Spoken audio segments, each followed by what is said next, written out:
रूस यूक्रेन की जंग में हालात अब प्रलयंकारी हैं। ज़ेलेंस्की वॉशिंगटन के दौरे पर हैं तो प्रेसिडेंट बाइडेन ने खुले तौर पर रूस के खिलाफ यूक्रेनी सेना को मदद समेत ट्रेनिंग देने का भी ऐलान कर दिया है और यही ऐलान महाविनाश का अलार्म बन गया।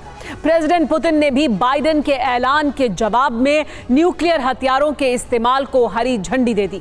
नतीजतन रूस न्यूक्लियर हथियारों की तैनाती करने जा रहा है और इस तैनाती के लिए जो मियाद तय हुई है वो इशारा कर रही है कि जनवरी में आर या पार की नौबत बन सकती है। देखिए वॉर जोन में प्रेसिडेंट पुतिन और बाइडेन कैसे आए आमने सामने। हर नए दिन एक एक कदम दुनिया महाविनाश की तरफ बढ़ रही है। अलायंस रूस को ताकत दिखाएगा तो भविष्य की कल्पना में भी अंजाम बेहद बुरा नजर आएगा, इतना बुरा जितना कि किसी ने कल्पना भी नहीं की होगी।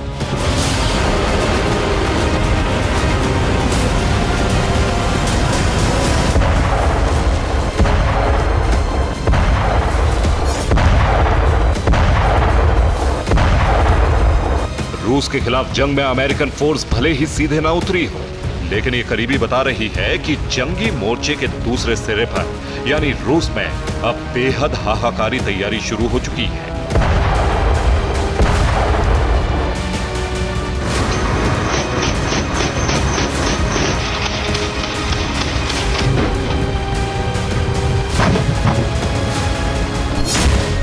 शुरू रूस की तैयारी, वेपन रेडी विध्वंसकारी।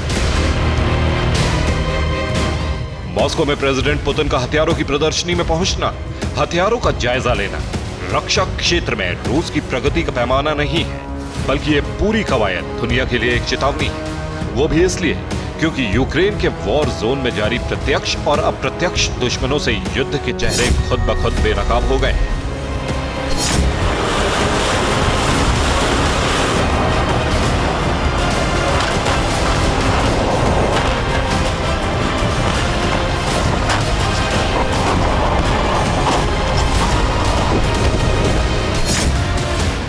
बारूदी बर्बादी के बीच व्लादिमीर ज़ेलेंस्की का वॉशिंगटन पहुंचना सामान्य घटना नहीं है, बल्कि यह कवायद है रूस के खिलाफ अपनी पावर को रिचार्ज करने की, जिसे प्रेसिडेंट बाइडेन ने सार्वजनिक रूप से स्वीकार भी कर लिया है।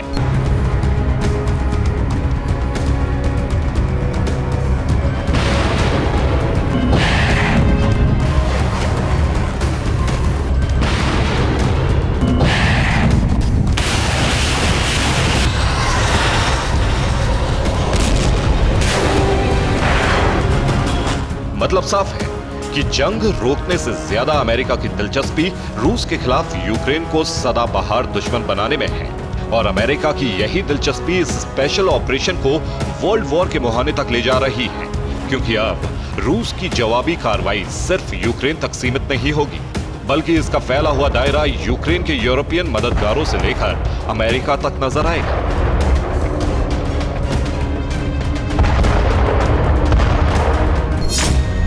और इस आशंका को सच बना रही है ये तस्वीर, जिसमें प्रेसिडेंट पुतिन बिल्कुल अलग ही अंदाज में दिख रहे हैं। ना तो पुतिन की स्पीड सामान्य है और ना ही उनके चेहरे पर हालात को सामान्य दिखाने वाली मुस्कान है। बॉडी लैंग्वेज साफ साफ विध्वंस की तरफ इशारा कर रही है।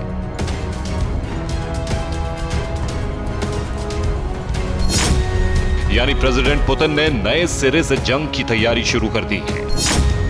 न्यूक्लियर हथियारों के इस्तेमाल की भी तैयारी जारी है।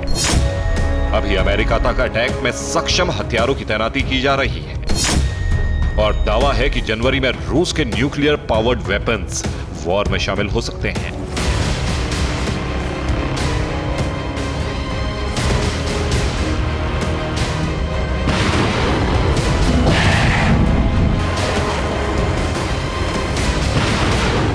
ऐसा इसलिए होगा क्योंकि ज़ेलेंस्की की व्हाइट हाउस तक यात्रा ने रूस की तरफ से दिख रही शांति की हर उम्मीद को खत्म कर दिया है, जिसका सबसे बड़ा सबूत है प्रेसिडेंट पुतिन की वो प्रतिज्ञा जिसमें अजय हाइपरसोनिक मिसाइल सरमट 2 को जंग में लाने का वचन पूरी दुनिया ने सुना है।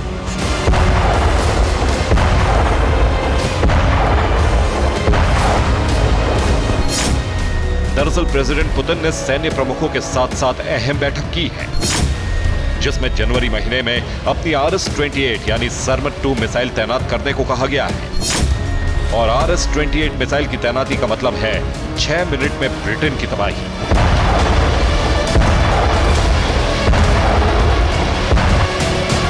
यानी प्रेसिडेंट पुतिन ने यूक्रेन के वॉर जोन में टारगेट सेट कर लिया है।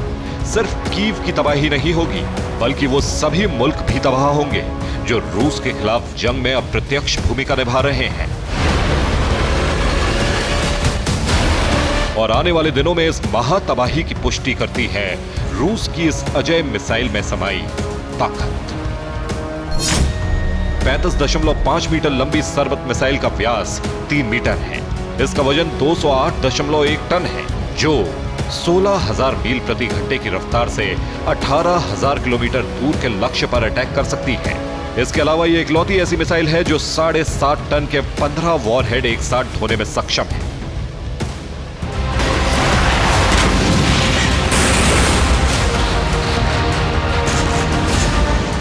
यानी प्रेसिडेंट पुतिन ने जिस मिसाइल को आने वाले दिनों में वॉर जोन में उतारने का ऐलान कर दिया है, वो महाविनाश का सायरन है। और इस बार ये सायरन हर किसी को सुनाई दे रहा है, क्योंकि अदावत के मोर्चे पर अब बाइडेन का चेहरा साफ नजर आ रहा है।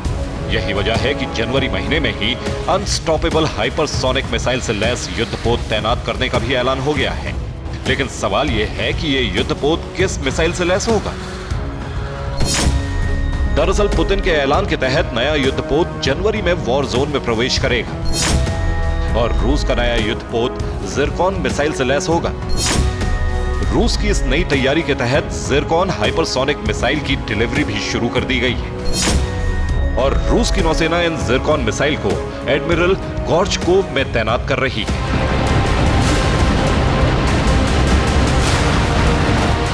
यानी अब शांति का हर रास्ता बंद हो चुका है और जो रास्ता खुला है वो महाविनाश की तरफ जा रहा है, जिसका एक सबूत रूस के रक्षा मंत्री सर्गेई शोइगु ने 15 लाख फोर्स की जरूरत बताकर खुद दे दिया है। यानी जंग का विस्तार जारी है और इस विस्तार में कुछ भी सीमित नहीं होगा। Bureau report, TV9 Bharatvarsh.